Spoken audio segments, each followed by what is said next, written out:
Assalamualaikum, balik lagi sama aku Fatona Nurzulaila.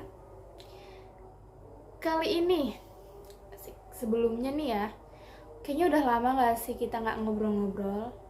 Dan kali ini, hari ini, aku akan ajak teman-teman untuk ngobrol-ngobrol, sharing-sharing. Kita bahas bareng-bareng suatu kasus yang selalu terjadi di Indonesia. Dari zaman dahulu sampai detik ini, kasus itu tidak ada habisnya, bahkan selalu baru, selalu fresh. Nah, kasus apa itu? Sebelumnya kalian bisa tebak kalau aku kasih clue yang satu ini, dan ini semua. Sudah bisa tebak? Yap, betul sekali. Kasus pelecehan di Indonesia. Teman-teman capek gak sih ngeliat berita tentang kasus itu? Setiap hari tuh ada aja berita yang membahas kasus tersebut. Jujur aku aja capek dan muak banget dengernya. Tiap hari ada aja kasus baru yang serupa. Tidak kasus yang kemarin dibahas ulang, tetapi kasus yang masih fresh lalu disuguhkan kepada teman-teman semua. Jujur aku capek dan muak, apalagi aku sendiri ini cewek ya, yang menjadi dominan, cewek itu menjadi dominan besar, menjadi peran utama, korban utama dari kasus ini. Lalu siapakah yang bisa disalahkan dalam kasus ini?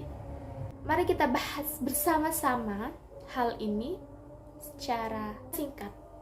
Kita relax aja, kita ngobrol-ngobrol, kita sharing-sharing, gak usah kaku, gak usah tegang. Kita sharing masalah ini gimana, siapa tahu ada solusinya untuk membantu pemerintah juga. Pasti pemerintah juga capek ya ngurusin kasus ini. Baik, kasus pelecehan di Indonesia sudah terjadi dari jangka waktu yang sudah lama sekali. Dari zaman dahulu, dari zaman Belanda, bahkan jauh dari sebelum itu, kasus ini sudah sering terjadi. Akan tetapi mengapa makin kesini kok makin banyak gitu ya? Tidak sedikit korbannya adalah wanita muslimah yang auratnya tertutup secara rapat, tertutup secara sempurna. Oleh sebab itu, masihkah mempersalahkan jika salah ceweknya aja yang terlalu terbuka pakaiannya? Hei, kami para wanita akan mempertanyakan kembali. Bisa gak sih pikiran lelaki itu dibenerin sedikit gitu? Gak usah kotor-kotor liatnya, gak usah mikir yang macem-macem, gak usah yang negatif-negatif. Jika sudah begitu, apakah keduanya yang salah? Kita sendiri tidak bisa menyalahkan, tidak bisa menyimpulkan karena tidak semua pikiran lelaki seperti itu. Tapi yang seperti itu sudah pasti lelaki. Bercanda-bercanda guys, biar nggak tegang, kita relax aja, oke? Oke, lalu bagaimana dengan hukumnya? Kita akan membahas secara hukumnya, nggak afdol dong. Masa cuman bahas teorinya saja?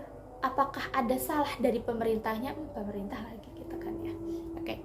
Dalam pasal 281 di mana mempunyai ketentuan mengenai hukum pidana bagi pelaku pelecehan seksual tersebut akan diancam pidana penjara maksimal 2 tahun 8 bulan. Coba dipikir lagi Bapak Ibu, mohon maaf, 2 tahun 8 bulan. Nyicil motor aja maksimal berapa sekarang? Ada 4 tahun, 3 tahun ya? Ini cuma 2 tahun 8 bulan Ibu. Nyicil panci? Kan enggak. 2 tahun 8 bulan. Anak SMA aja, sekolah aja 3 tahun. Ini 2 tahun 8 bulan, itu dapat apa? Apa jeraknya? Kurang jerak. Kayak seseorang yang mau melakukan hal ini akan berpikir, seandainya ketangkep, hukumannya cuma 2 tahun 8 bulan. Lah, coba semisalkan hukumannya ditambahin menjadi 15 tahun. Si pelaku akan berpikir, kalau saya melakukan ini, saya akan dipenjara sebanyak 15 tahun. 15 tahun bukan jangka waktu yang pendek, yang singkat, yang sedikit, tetapi banyak. Oke. Itu akan meminimalisir pelaku kejahatan pelecehan seksual ini. Dia akan berpikir kalau dia akan dipenjara selama itu dan akan didenda sebesar 4.500.000 rupiah. Sebagian besar pelaku pelecehan ini adalah orang yang mampu, orang kaya, yang mempunyai banyak uang, yang berpikir semuanya bisa dibeli dengan uang. 4.500.000 mah kecil, ibu bapak, kecil bagi mereka. Bayar selesai, mereka keluar penjara dan mereka akan melanjutkan pekerjaan dia gitu. Jadi kepada pemerintah, bisa kali ya dilebih beratkan hukumannya gitu. Jadi 30 tahun penjara, dendanya 1M gitu kan, gak ada orang yang mau pelecehan gitu ya kan. Dan pasti juga banyak korban yang speak up kalau kayak gitu. Oke, balik. Bagi kalian yang merasa belum pernah dilecehkan, ayo coba diingat-ingat lagi. Ada banyak macam-macamnya loh. Bagi kalian yang merasa belum pernah merasakan pelecehan seksual, coba diingat-ingat lagi. Benar. Apa iya? Karena banyak loh guys, macam-macam pelecehan seksual itu. Gak cuman hanya di dalam fisik. Mohon maaf kalian diperlakukan seperti layaknya hubungan suami istri tapi terpaksa. Tidak cuman itu ya guys ya. Tapi pelecehan seksual juga banyak macamnya. Salah satunya adalah istilah dengan catcalling. Catcalling adalah suatu tindakan pelecehan seksual yang contohnya adalah dengan siulan. Wiwit cewek. Nah, itu termasuk pelecehan loh guys. Jangan main-main. Jangan main-main. Itu termasuk pelecehan seksual. Oke. Lalu yang lainnya adalah pelecehan dalam berkomentar. Gimana sih pelecehan dalam komentar? Kalian sedang jalan, atau kalian contohnya mengepost sesuatu, mengupdate sesuatu di story kalian, lalu ada yang berkomentar, wow, cantik banget, seksi banget, banget gitu. Itu termasuk pelecehan loh guys.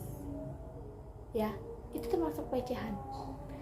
Lalu ada juga pelecehan di balik kata memuji. Kalian jangan bangga dibilang, wow seksi banget kamu ya, sekarang tambah Itu bukan memuji guys.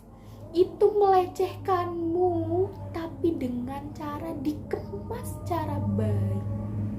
Gak ada kata baik, dikemas secara sempurna gitu ya. Apa yang bisa kita lakukan sebagai warga negara untuk membantu mengurangi kasus pelecehan ini? Untuk yang perempuan, mari kita jaga diri kita tutup aurat secara sempurna agar tidak mengundang syahwat para lelaki.